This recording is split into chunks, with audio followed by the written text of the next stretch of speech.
Meeste ons skriflesing is vanmôre by hierdie nagmaalsgeleentheid uit Hebreërs hoofstuk 3. Ons gaan lees Hebreërs hoofstuk 3.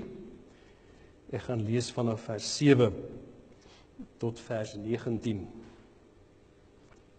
Voor ons lees gaan ons net saam bid.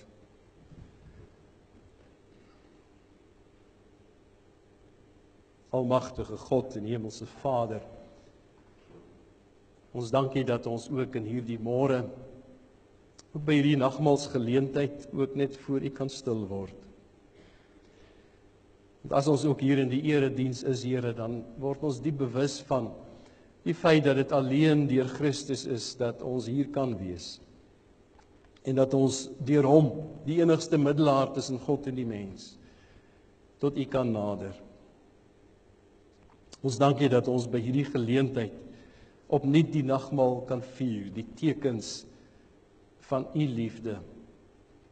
Liefde wat U aan ons bewys het. Ja, Here, U het neergedaal, U het mens geword, U het Uself ontledig in die gestalte van 'n diensknegt aangeneem en onder ons kom woon, sodat U die prys kon betaal vir ons sondes. Dat ons vanmôre kan besef en opnuut kan weet, daar is krag in die bloed van die lam. Krag om te reinig van sonde. Krag teen die magte van die bose. Ja, want dis deur hierdie werk van U aan die kruis, wat die owerhede en die magte, wat hulle oorwin is, wat ons skuld vasgespijker is aan die kruis. Ja, Here, dat dit 'n geleentheid is om opnuut weer in die tekens van die brood en die wyn herinner te word aan hierdie liefdesdaad, aan hierdie offer, sodat ons ook nader na U kan kom. En ons gebed is, Here, dat U ook deur U woord tot ons sal spreek en ons harte sal aanraak en dat U Gees, Here, op 'n besondere manier in ons midde sal wees. Want ons bely, die letter maak dood, maar die Gees bring lewe. En ons vra, Here, wees deur U Gees teenwoordig om U naam se ontwil. Amen. Vers 7 van Hebreërs hoofstuk 3. Luister daarom na wat die Heilige Gees sê. Vandag, as julle sy stem hoor, moet julle nie hardkoppig wees nie. Soos julle voorvaders, toe hulle in opstand gekom het en my in die woestyn op die proef gestel het. Daar het hulle my op die proef gestel en uitgetart. Hoewel hulle 40 jaar lank gesien het wat ek vir hulle gedoen het. In hierdie geslag gekry en gesê, met hulle hart is hulle gedurig op die dwaalspoor. Hulle wou my paaie nie leer ken nie. Toe het ek in my toorn 'n eed afgelê. In my rus sal hulle beslis nie ingaan nie. Broers, julle moet toesien dat daar nooit by een van julle 'n verkeerde gesindheid van ongeloof ontstaan en hy van die lewende God afvallig word nie. Maar solank daar nog 'n vandag is, moet julle mekaar elke dag aanspoor, sodat niemand van julle deur die misleiding van sonde verhard word nie. Ons behou deel aan Christus, as ons einduit volhard in die vertroue waarmee ons begin het. Daarom word daar gesê, vandag, as julle sy stem hoor, moet julle nie hardkoppig wees nie. Soos julle voorvaders toe hulle in opstand gekom het. Wie was dit dan wat gehoor het en tog in opstand gekom het? Was dit nie hulle wat almal wat onder leiding van Moses uit Egipte getrek het nie? En van wie het God 40 jaar lank 'n afkeer gehad? Was dit nie van hulle wat gesondig het en wie se dooie liggame in die woestyn agtergebly het nie? Oor wie anders as die wat ongehoorsaam was, het hy 'n eed afgelê dat hulle nie in sy rus sou ingaan nie. Ons sien dus dat hulle as gevolg van hulle ongeloof nie in sy rus kon ingaan nie. Tot sover die woord van die Here. Nou gemeente, as 'n mens in 'n brandende hotel sou wees, met vlamme rondom jou, en die enigste uitweg is deur die venster by die balkon, om daar uit te gaan, en onder is daar 'n veiligheidsnet wat deur die brandweermense daar gestel word. En van onder af roep hulle vir jou, spring. Spring. En jy weet die net is jou enigste kans. Maar dan huiwer jy. Jy huiwer. Miskien dink jy aan jou besittings wat jy hier gaan agterlaat. Of jy is bang om te val en seer te kry. Of jy is miskien bekommerd hoe jy gaan lyk as jy nou daar afval, as jy daar afspring. Maar as jy nie spring nie, gaan jy sterf. En dit is die prentjie wat Hebreërs hoofstuk 3 van vers 7 tot 19 eintlik vir ons skep. Van die Here wat praat, die Heilige Gees, soos hy hier begin, sê, moenie jou hart verhard nie, luister nou, want anders mag dit te laat wees. 'n dringende oproep van God se kant af, van die Gees se kant af, aan die lesers in die Hebreërsbrief en ook vir u en vir my. Dit is soos daar waar jy staan daar, die vuur is om jou enigste uitweg is om te spring in hierdie vangnet, en dat die Here sê, moenie jou hart verhard nie, luister nou, die tyd is nou. Ons sien reg deur die Bybel, dat die Here dikwels so met die mens praat, en aanmoedig, en waarsku. Hy sê in Jesegiel 33 vers 11, ek het geen behaag in die dood van die goddelose nie. Ek het geen behaag in die dood van die goddelose nie. 2 Petrus 3 vers 9 sê, hy wil nie dat iemand verlore moet gaan nie. Hy wil hê dat mense tot bekering moet kom. En deur sy woord waarsku hy voortdurend oor die gevaar van sonde. Want hy wil jou red van die toorn. Hy wil jou red van hierdie vuur, van hierdie vernietigende dood. En daarom is Hebreërs 3 so eintlik 'n ernstige waarskuwing en oproep van die Heilige Gees.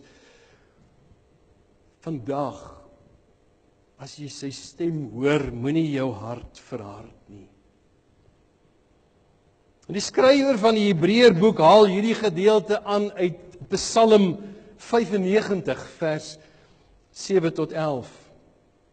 En dit neem vir ons terug na die woestyntyd, waar Israel baie van die wonderwerke van die Here beleef het, en daar was die 10 plaae gewees wat die Here gedoen het, maar jare se lyding en swaar kry en slaaf wees, het die Here hulle bevry van hierdie mag, en hulle deur die Rooi See laat gaan, hulle gevoed met manna uit die hemel, water uit die rots. En vir 40 jaar het hulle eintlik die krag en die voorsiening van die Here belewe, maar wat het hulle gedoen daarna? Gemurmureer, getwyfel, geweier om te glo, hulle harte verhard, dat die Here sou sê, hulle sal my rus nie ingaan nie. Hulle sal nie Kanaan ingaan nie.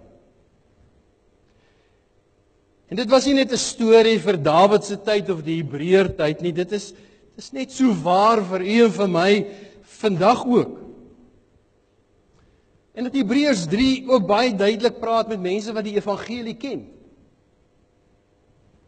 Hulle weet van die verlosser, hulle glo intellektueel, hy het gesterf vir hulle sondes, maar dat hierdie gedeelte ook sê, om te weet, is nie genoeg nie.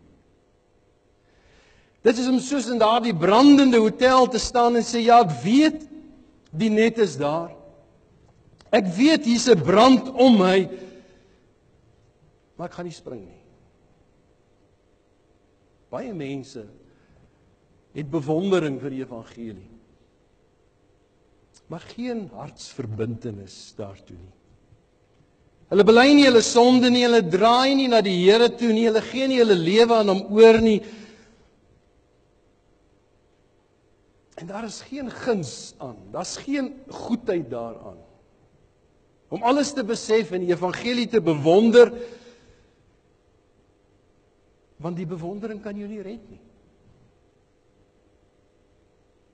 Vandag, sê die Here, sê die Gees van God, nou is die tyd van redding, dis die tyd van genade.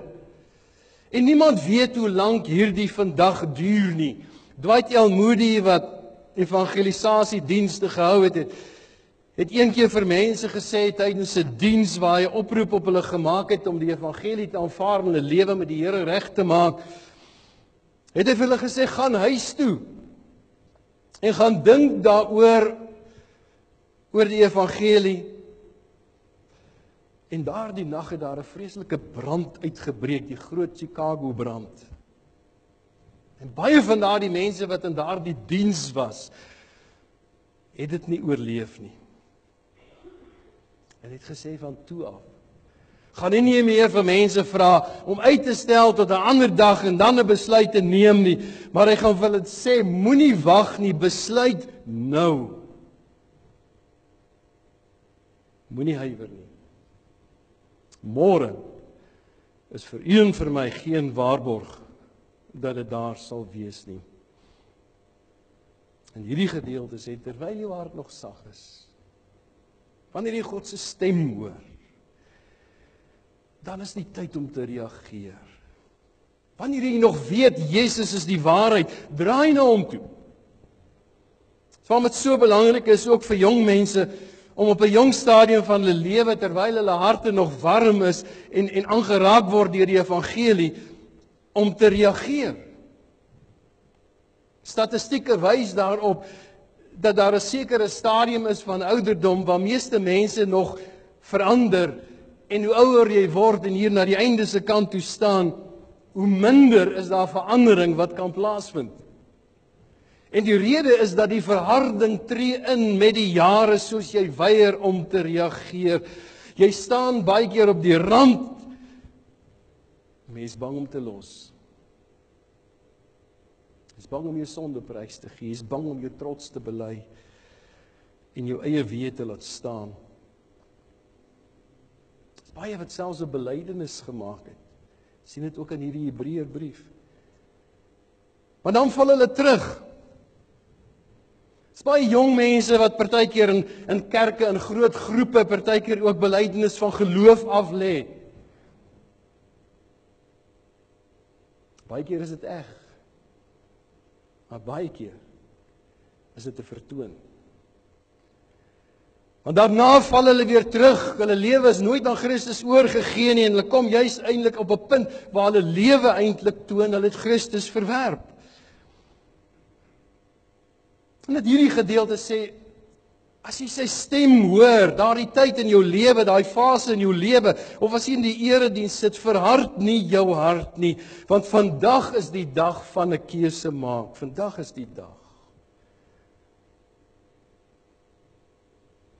Vers 8 sê, verhard nie julle harte soos in die verbittering, soos op die dag van die versoeking in die woestyn nie. Ook 'n aanhaling uit Psalm 95. Dat hy skrywer hier sê, moenie julle harte verhard nie. Moenie dat jy afgestomp raak in jou geloof nie. Deur ongeloof en deur ongehoorsaamheid.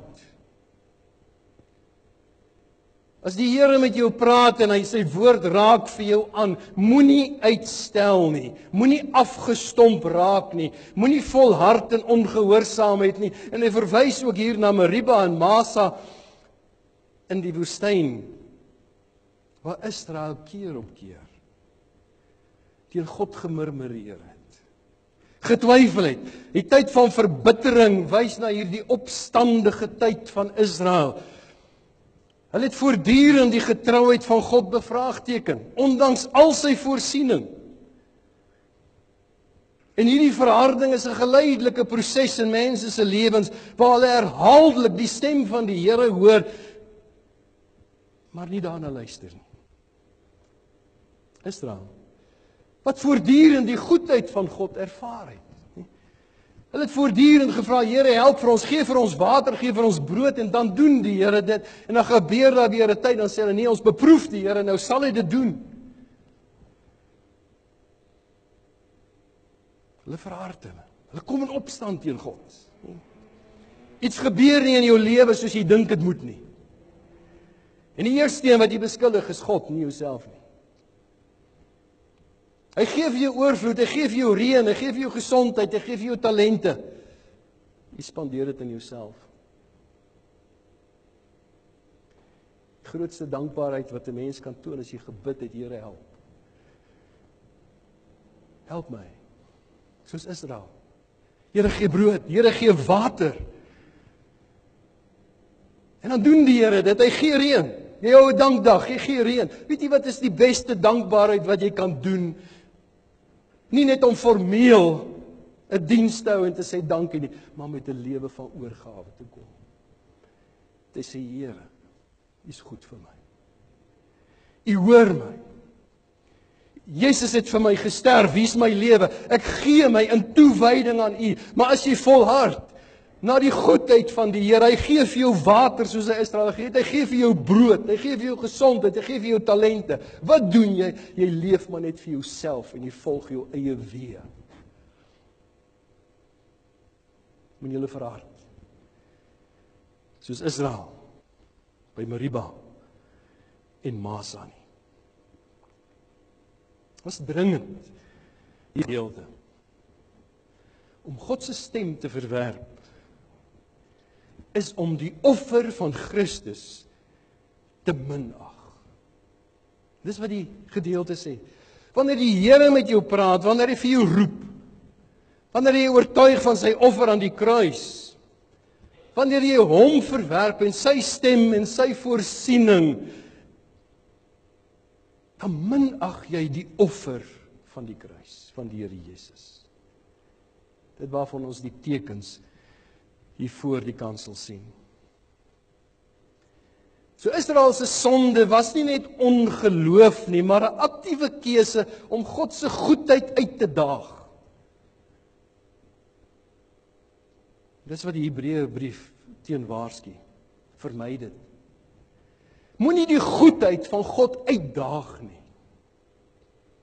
Moenie dink dat jy kan leef in jou voorspoed en soos jou lewe aangaan en God ignoreer as hy met jou praat en jy dink niks gaan gebeur nie. Die verharding van hart begin baie keer met klein stappies van ongehoorsaamheid. Soos in Israel se geval ook. Klein stappies van ongehoorsaamheid. Die verharding tree in. 'n Grondpad wat vol stof is, maar hy word geloop en hy word deur reënval en hy gaan word weer geloop en hy trap op hom en hy trap op en hy word harder en harder. Vers 9 sê: waar julle vaders my versoek het, op die proef gestel het en my werke gesien het vir 40 jaar. Hulle het voortdurend 'n bewys gesoek en bewyse gevra. Here, as jy dit doen, dan sal ek glo. Maar dit was net 'n verskoning, 'n uitsteltegniek. Die volk van Israel het vir 40 jaar staan hier in hierdie teks, God versoek en op die proef gestel. Hulle het gesien hoe hy werk, sy voorsiening, bo-natuurlik.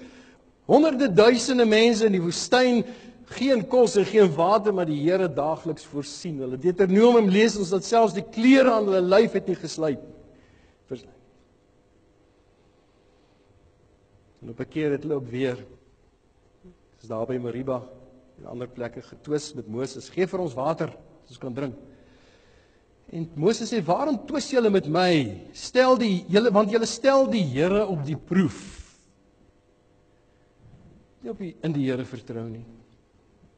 Hulle het van hom geëis, asof dit hulle reg was. om te sien of hy regtig voorsien.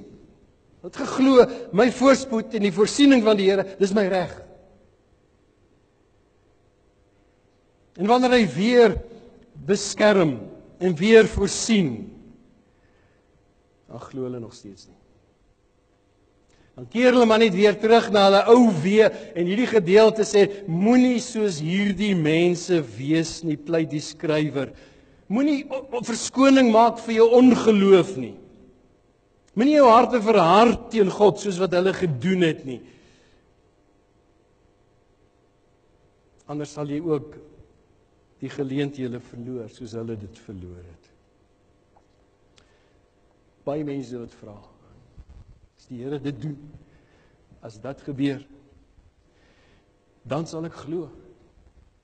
Jesus vertel die gelykenis van die ryk man en Lazarus.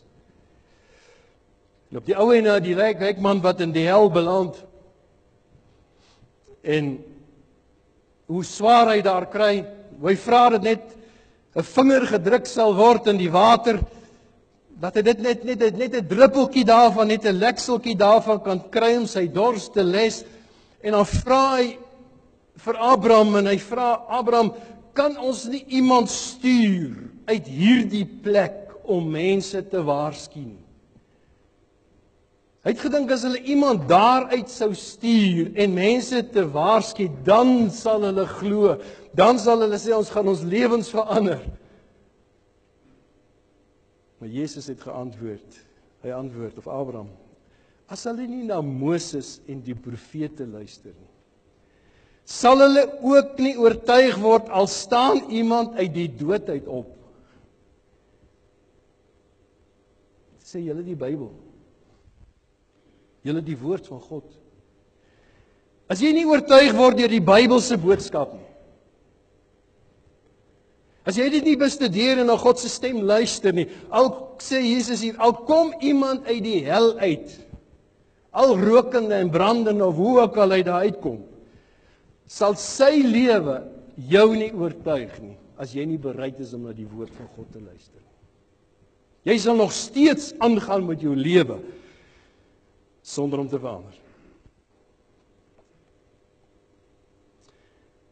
Die persoon wat wil glo, vertrou op die Here ten spyte, al ontbreek daar bewyse. Soos die man in Markus 9 vers 24 uitroep, ek glo Here, help my ongeloof. Die meeste mense het nie meer bewyse nodig nie, van God se bestaan nie. En daar's baie mense wat die Here dan soos hierdie gedeelte sê beproef, soos die Israeliete. En die skrywer sê moenie dit doen nie. Dan sê hy vers 10 tot 11. Daarom het ek vertorend geword op daardie geslag. Altyd dwaal hulle met die hart, maar hulle het my weer nie leer ken nie, sodat ek in my toorn gesweer het, hulle sal in my rus nie ingaan. Sê, die Here het vertorend geword. Nie net ongelukkig of teleurgesteld nie. Die woord beteken eintlik vererg, diep ontsteld, kwaad. Dat hy uiters kwaad was vir Israel se sonde, want hulle het aangehou en aangehou en aangehou. Die Septuagint, die Griekse vertaling van die Ou Testament, vertaal hierdie gedeelte, die Here het 'n afskuw aan hulle gehad. Het op 'n punt gekom dat hy sê, ek verwerp hulle. Hy sweer hulle af. Want hulle harte dwaal altyd. Hulle het nie sy weë leer ken nie. Hulle het nie sy weë leer ken nie. Die Here het hulle geleentheid gegee. Hy het die boodskap vir hulle gebring. Hy het vir hulle gesorg. Maar hulle het nooit moeite gedoen om sy weë te leer ken nie. Hulle het meer as genoeg bewyse gehad dat die Here hulle veilig sou lei na die land Kanaan toe van melk en honing, maar hulle het geweier om te glo, en daarom het die Here hulle nie toegelaat om in te gaan nie. Hy het hulle nie die rus laat binne gaan nie, die rus van Kanaan nie. In 'n geestelike sin verwys dit na die hemel.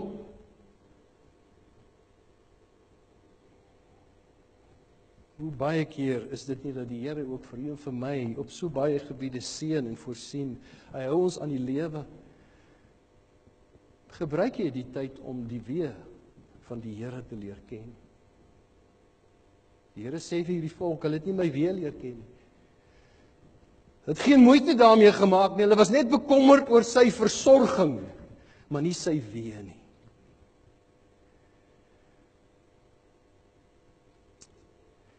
En in hierdie geval ook, sê die Here dan eintlik, die vandag het verbygegaan en môre geword.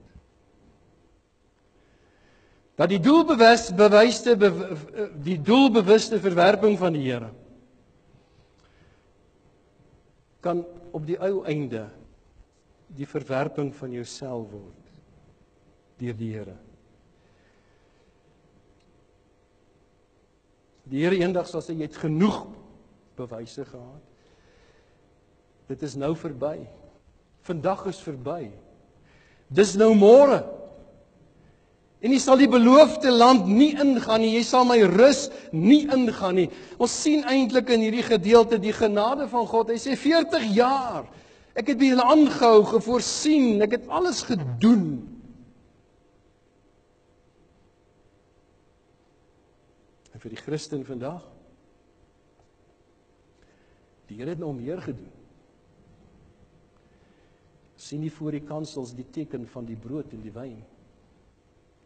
Die offer van Jesus. Die grootste bewys van sy liefde en van sy sorg vir u en vir my.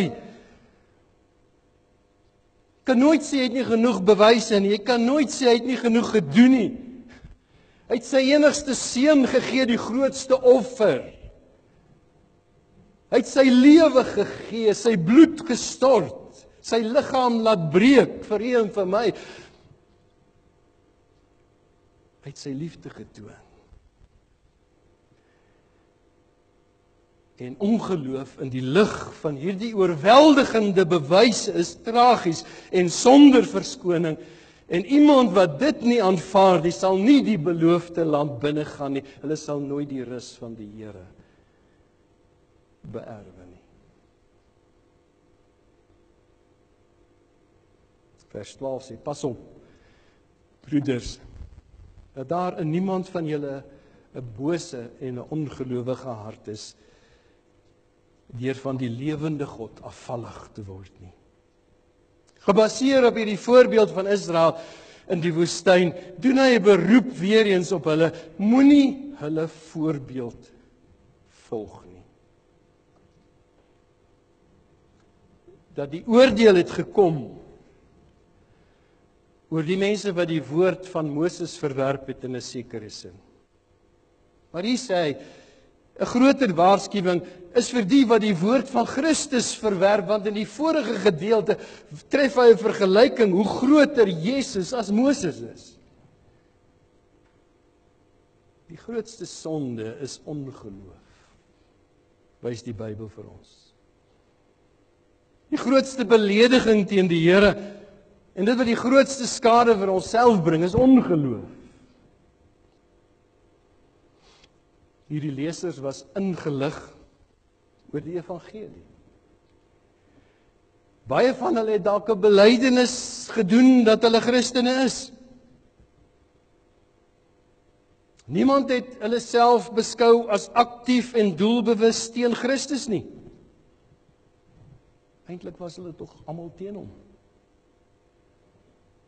So ook in die tyd waarin ons leef. Was min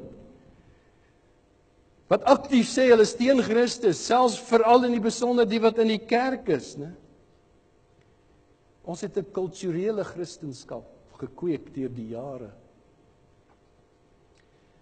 Waarom ek in 'n sekere plek woon of aan 'n sekere kerk behoort, ek my assosieer met 'n Christendom, 'n kulturele Christendom. Dis deel van my kultuur. Noodwendig alles verkeerd daarmee nie. Maar dit deel van jou hart geword.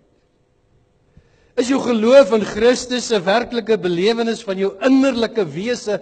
Ken jy die krag van die bloed van Christus wat jou reinig van alle sonde? Ken jy die krag van sy lewe dat hy vir jou geword het, die brood van die lewe?